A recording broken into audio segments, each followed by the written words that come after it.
Hello friends, இன்னைக்கு நம்ம பார்க்க போகிறது ஜாப்பனி அனிமே சீரீஸான I am standing on million life season 1 episode 11 தான் இன்னைக்குள்ள வீடியோவில் பார்க்க போகிறோம். நான் எப்போவும் சொல்கிற அதே டைலாக் தான். உங்களுக்கு இந்த வீடியோ பிடிச்சிருந்தது அப்படின்னா லைக் பண்ணிட்டு அப்படி மறக்காமல் நம்ம சேனலை சப்ஸ்கிரைப் பண்ணிடுங்க. ஏன்னா நீங்கள் சப்ஸ்கிரைப் பண்ணி சப்போர்ட் பண்ணீங்க அப்படின்னா தான் என்னால் டெய்லியும் சியர்ஃபுல்லாக வீடியோஸ் போட முடியும். சரி வாங்க நம்ம வளவலன்னு பேசாமல் இன்னைக்குள்ள கதைக்குள்ளே போக ஆரம்பிக்கலாம். இன்னைக்கு நம்ம பார்க்க போகிறது ஐ am standing on million life season 1 episode 11.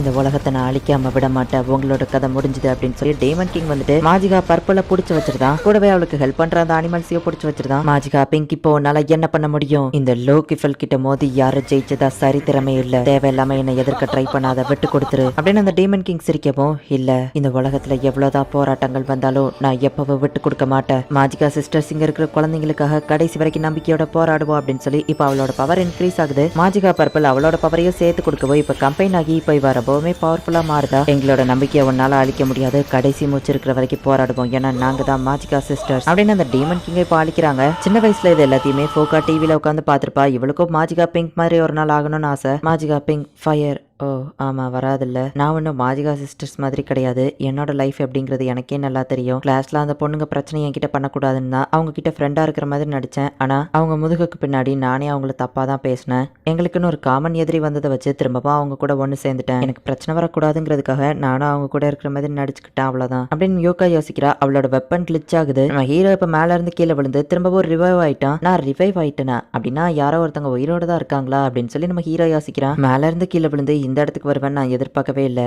இந்த இடம் ரொம்பவே குளிர் இல்லாம கொஞ்சம் ஹீட் கம்மியா தான் இருக்கு. இந்த லேப்ரண்ட் எங்க போகுதுன்னு தெரியல, ஆனா இந்த வழியா போனாலுமே மேப் எனக்கு கவர் ஆகுதா செய்யுது அப்படின்னு சொல்லிட்டு நம்ம ஹீரோ இப்ப நடந்து போக ஆரம்பிக்கிறான். அந்த இடத்துல எலும்பு கூடலாம் இருக்கு. மத்த சில பேருமே மூவ் ஆகுற மாதிரி நம்ம ஹீரோக்கு தெரியுது. கொசவே இறந்து போயிட்டா, இதுக்கப்புறம் அவ ரிவைவ் ஆக மாட்டா அப்படின்னு சொல்லி காமிக்குது. இல்ல நான் எப்படியாச்சும் எந்திக்கணும் அப்படின்னு சொல்லி கொசவே வந்து அழுதுட்டு இருக்கா. அச்சோ நான் ஏன் தேவையில்லாமல் உறைஞ்சு போய் அப்படியே உட்காந்துருக்கேன், நான் நடந்து போகணும் அப்படின்னு சொல்லி யோ எந்திக்கவும் கொசுவே இறந்து போனது அவளுக்கு காமிக்குது. சரி நானாச்சு எப்படியாச்சும் இந்த குவெஸ்ட்டை முடிக்கணும் அப்படின்னு சொல்லி அவள் நடக்க ஆரம்பிக்கிறா. அப்போ தூரத்தில் ஒரு வில்லேஜ் இருக்கிறது தெரியுது.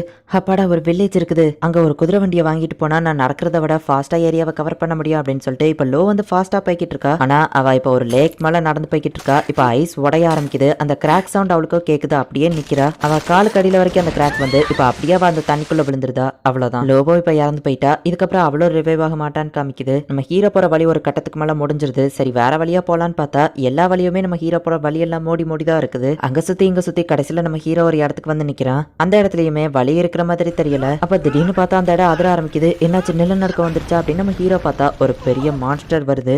நான் இந்த மான்ஸ்டர் பார்த்து தேவையில்லாம பயந்துட்டான்னு நினைக்கிறேன். இது இடத்துல இருக்கிற புழு மாதிரியே மண்ணில் இருக்கிற ஆளுக்க சாப்பிட்டு உயிர் வாழ்ந்துட்டு இருக்கு. என்னைய எதுவும் பண்ணாது. இது போற வழியில நான் போனா மேப்போ கவர் ஆகுது. ஆனா என்ன ஒண்ணு, தேவையில்லாம இதை தான் தொடச்சுக்கிட்டே இருக்க வேண்டியது இருக்கு அப்படின்னு நம்ம ஹீரோ போய்கிட்டு இருக்கான். மிஸ்டர் எர்த்வாம் கொஞ்சம் சீக்கிரம் போறீங்களா அப்படின்னு சொல்லி அதை தட்டவும் இப்போ அதுவும் ஃபாஸ்டா போகுது.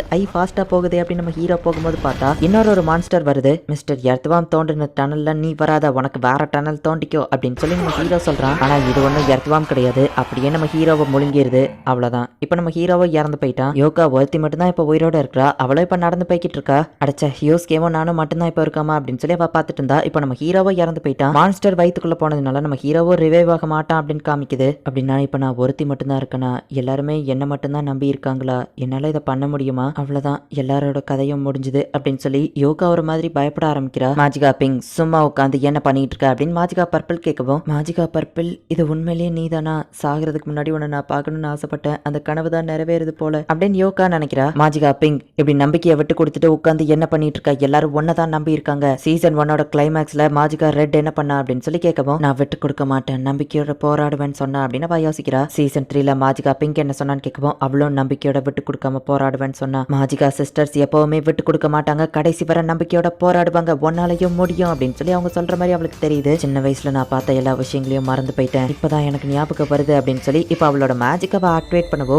பெரிய ஹீட் வருது. பெரிய லெவல்ல மேஜிக் ஆக்டிவேட் ஆனது யாரோ ஒருத்தங்க நோட்டீஸ் பண்றாங்க. மத்த எல்லாருமே இறந்து போயிட்டாங்க. இப்ப பேலன்ஸ் இவ ஒருத்தி மட்டும் தான் இருக்கா. சுபாசா அப்படின்னு சொல்லிட்டு அவ காத்துல எதையோ ஃபாலோ பண்ணி போய்கிட்டு இருக்கா. அப்படிதான் என் பின்னாடியே வா அப்படின்னு சொல்லி சுபாசா அவ கண்ணுக்கு தெரியுது. உன்னால முடியும் அப்படின்னு சொல்லி மாஜிகா சிஸ்டர்ஸும் அவ கூட வர்ற மாதிரி அவளுக்கு தெரியுது. பிரைன் ஃப்ரீஸ் ஆனதுனாலயும் மென்டல் பிரஷர் அதிகமானதுனாலயும் அவளுக்கு இல்யூஷன்ஸ் தெரிய ஆரம்பிக்கி. ஒரு கட்டத்துல அவ அப்படியே உட்காந்து அப்படியே தூங்கலான்னு போகவோ, இப்ப நீ தூங்குனா இறந்து போயிருவா அப்படின்னு ஒரு லேடி சொல்றா. நீ ஒரு பிளேயர் தானே, நான் வேணா உனக்கு ஒரு ரைட் தரவா அப்படின்னு சொல்லி அந்த லேடி கேட்டுட்டு இப்ப யோகாவா போன குட்டி மேல ஏத்திக்கிடுறா. யோகாவா நடந்த எல்லா விஷயங்களையும் எக்ஸ்பிளைன் பண்றா. உங்களோட 4th quest இதுதான் உனக்கு ஃபர்ஸ்ட் டைமா? இந்த ஸ்னோ வந்து உன்னை பாதிச்சது ரொம்பவே கஷ்டமா இருந்திருக்குல்ல அப்படின்னு சொல்லி அந்த லேடி கேட்கவும், ஆமா அப்படின்னு வா சொல்லிட்டு, அச்சோ அதிக டைம் இல்ல, நான் ஒருத்தி பட்டு தான் இருக்கேன், எப்படியாச்சும் இதை சீக்கிரம் முடிக்கணும் அப்படின்னு வாழவும், எனக்கு உன்னோட அவசர புரியுது, இந்த 40 மேல நம்பிக்கை வை அப்படின்னு சொல்லி அந்த லேடி வந்துட்டு வெண்ட் மேஜிக் யூஸ் பண்ணி இப்ப அந்த பூனையை அப்படியே பறக்க வைக்கிறா. இவங்க இப்ப செம ஃபாஸ்டா ஏரியா எல்லாத்தையும் கவர் பண்ணிட்டு வந்துட்டு இருக்காங்க. நீங்க எப்படி இதை பண்றீங்க, நீங்களும் ஒரு பிளேயர் அப்படின்னு வா கேட்கவோ, இல்ல நான் ஜஸ்ட் ஒரு மேஜிக் யூசர் அவ்வளவுதான் அப்படின்னு ஃபார்ட்டினா சொல்றா.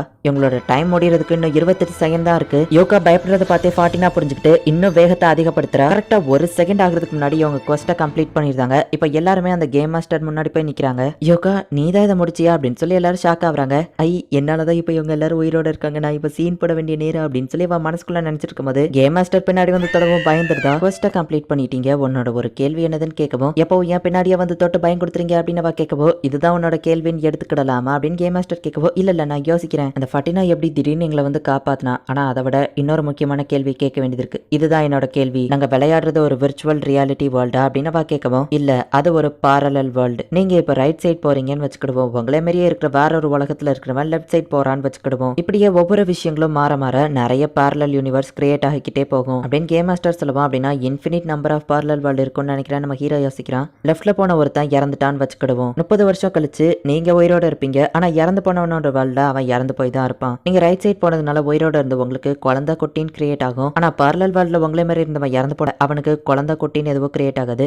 இப்படியே ஒவ்வொரு பாசிபிலிட்டிஸும் சேஞ்ச் ஆகி தான் infinite number of parallel world create ஆயிருக்கு. இந்த மாதிரி கிரியேட் ஆன ஒரு வேர்ல்டுல தான் நானும் இருக்கிறேன். அண்ட் எங்களோட ரேஸால parallel வேர்ல்டுக்கு டிராவல் பண்ண முடியும். அண்ட் உங்களோட பூமி இதோட பிரான்ச்ல கிரியேட் ஆகி கிட்டத்தட்ட 4.6 பில்லியன்ல இருக்கிற parallel வேர்ல்டு தான் இப்போ நீங்க விளையாடிட்டு இருக்கிற அந்த வேர்ல்டு. அது கிட்டத்தட்ட உங்களோட பூமி மாதிரியே தான் அப்படின்னு கேம் மாஸ்டர் சொல்லவும், என்ன சொல்றீங்க நம்ம ஹீரோ கேட்கறான். இந்த தடவை நீ கேள்வி கேட்க கூடாது அப்படின்னு சொல்லி நம்ம ஹீரோவை பார்த்து கேம் மாஸ்டர் சொல்றாரு. டிஃபரெண்ட் பாசிபிலிட்டிஸ் இருக்கிறதுனால இந்த எர்த் கொஞ்சம் உங்க எர்த்தை விட டிஃபரெண்டா இருக்கும், ஆனா இது ஒரு விர்ச்சுவல் வேர்ல்ட் கிடையாது. அங்க இருக்கிற எல்லாமே ரியலான திங்ஸ் தான், நீங்க 4 பேர் மட்டும்தான் விர்ச்சுவல், அதனாலதான் நீங்க அங்க இறந்து போனாலும் உங்களால திரும்ப உயிரோட வர முடியுது அப்படின்னு கேம் மாஸ்டர் சொல்லுவோம். நம்ம ஹீரோக்கு செம ஷாக்கிங்கா இருக்கு. நம்ம ஹீரோ உயிரோட ஒருத்தனை கொளுத்தி இருப்பான், நான் கொன்னது உண்மையான ஒரு மனுஷனையா அப்படின்னா நான் கொலை பண்ணிட்டேனா அப்படின்னு நம்ம ஹீரோ ஷாக் ஆகுறான். எந்த இடத்துலயே இந்த எபிசோட் முடியுது. ஆக்சுவலி இது ஒரு கேம், அது எல்லாமே விர்ச்சுவல் கேரக்டர்ஸ் அப்படின்னு நினைச்சுதான் நம்ம ஹீரோவனை கொல்லும் போது கொஞ்சம் கூட யோசிக்காம கொன்னுட்டான். பட் உண்மையிலேயே அந்த யூனிவர்ஸ்ல ஏதோ ஒரு இடத்துல அந்த parallel வேர்ல்ட் ரியாலிட்டியில தான் இருக்குது. அண்ட் அதுல இருக்கிற ஹியூமன்ஸும் நிஜமானவங்க தான், அவங்கள உண்மையிலேயே நம்ம ஹீரோ கொன்னுட்டான்.